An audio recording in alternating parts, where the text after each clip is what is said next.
In today's video, we're going to talk about how I lowered my A1C from 12.8 to less than 7 in 6 months without medication. First thing I want to start off with is I am not a medical doctor. My name is Dr. Frank. I have a doctorate, but it is not in medicine. And I don't play one on TV or in movies. So what we're going to talk about are the three items that I did that enabled me to drop it below 7 in 6 months, all without medication. So in December of 2020, I was in the hospital for some other test, and the cardiologist had told me, he said, "Do you know that your glucose or A1C is 12.8?" I was shocked. Actually, I was stunned. I was in denial. I had no idea because basically I followed all the rules. I didn't drink sodas. I didn't eat sugar. I didn't eat junk food, none of that stuff. For my entire life, and specifically for 40 years, I didn't do any of those. I felt what I was doing in following what I was told was good, but unfortunately it wasn't. And so the three things that I did, I went to number one, I went to the Lord in prayer. And so I began to do intermittent fasting. And that was started off with maybe 12 hours. And then some days it'd go up to 20. And then on a couple occasions, I did more than one day. So I believe I did up to 3 or 4 was the most I ever did, 3 or 4 days. And so I would eat maybe around 12 or 2 o'clock in the afternoon.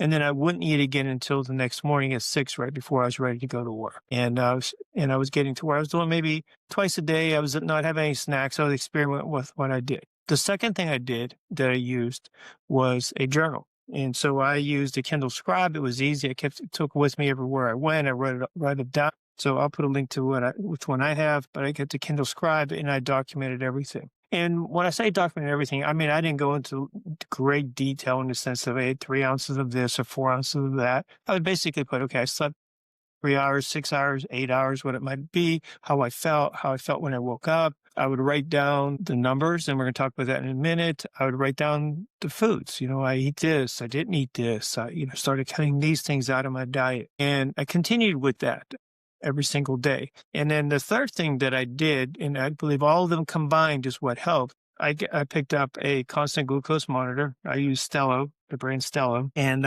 I use that. There's an app, and you check it throughout the day. And so I really recommend these as your base start.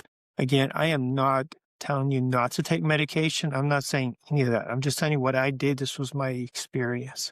And so at least once, if not twice a day, I would still do a finger prick to check what the monitor was giving me versus what the finger prick stated. And most of the times they were very close, maybe 10 points one way or another. And I constantly did that. So I would wake up in the morning and I would find out that, maybe the glucose would spike. And so we would go from, like, initially I was waking up in the morning and it was 300. And then I was getting into where it was down to 200, and it would continue to drop over time. Then we'd get into where we had fasting over multiple hours, and then a day or so, we were getting it down to around 110, 120, 115. So it was encouraging, but it didn't happen overnight. Each month I'd get better. Each month I was encouraged by the changes. We would, I would do the home A1C test. You pick them up at Walmart. That's what we were doing throughout there. But then eventually in May, and then I went back to the lab and get more tests done. But we'll talk about that as we go forward in future videos. But again, the three things, I just want to keep emphasizing this, very simple. Again, my hope is to engage in conversation with you. Is that, are you struggling with this? Are you struggling with glucose intolerance, with diabetes? Are you struggling with what to eat, how to keep track of it? Again, this fasting is not a punishment. And what I found was it became something simple to do, and it became fun. How long can I go? How can I feel? And the Bible says in Mark 9:29, it says, this kind can come forth by nothing but by prayer and fasting. And so I really recommend, regardless if you're a person of faith or not, fasting, it really comes into play. And then the prayer part of it for me was I just go to the Lord in prayer and ask him, what am I to do next? I use the CGM. It's giving me data instead of guessing. I didn't rely on any kind of guessing. I didn't rely on what I might hear 3 months from now or 2 months from now. I didn't assume. Again, as I stated, I had to get over the denial part. And then the third part about it, and again, all of them combined, I think were critical, was the journaling. it was able for me to create patterns.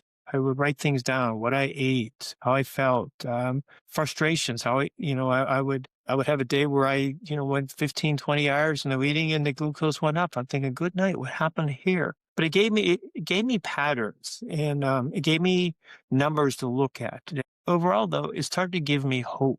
And I think, if nothing else, if I could tell you, is hope. Hope is strong. Hope is powerful. Hope will get you through to the next day. And that's what helped me. I was able to get hope. Because again, when I was told this, I was in denial. And then each month I'd get better. I went from 12.8, would drop a point in the next month, and then the next month we dropped maybe another point, and eventually we got to where we are in June. We got below 7. That was critical. And then I get tested again in October, lab test done. So I was doing a combination of lab work. So I actually went to a lab, and others where I did the home test with that you can pick up at Walmart. And I'll put links in the description. But the bottom line is just saying is it's hope. And so hopefully we can engage some conversation. I basically committed all this to the Lord. It wasn't up to me, but I could just follow direction. And so if you're struggling with glucose intolerance, diabetes, if you're struggling with neuropathy, let's chat, let's talk. And hope you enjoyed this video. Hope you enjoyed the basic steps that I did over the time. Now here we are in December. I'm recording this. So 1 year later, and I still have hope with it. I'm still going strong. There are days that I get discouraged. Oh, yeah, I'm not going to lie about it. And I will tell you, though, that if without the prayer and fasting, without writing this stuff down, or without talking to other people, I don't know where I'd be in this journey. So thanks for watching.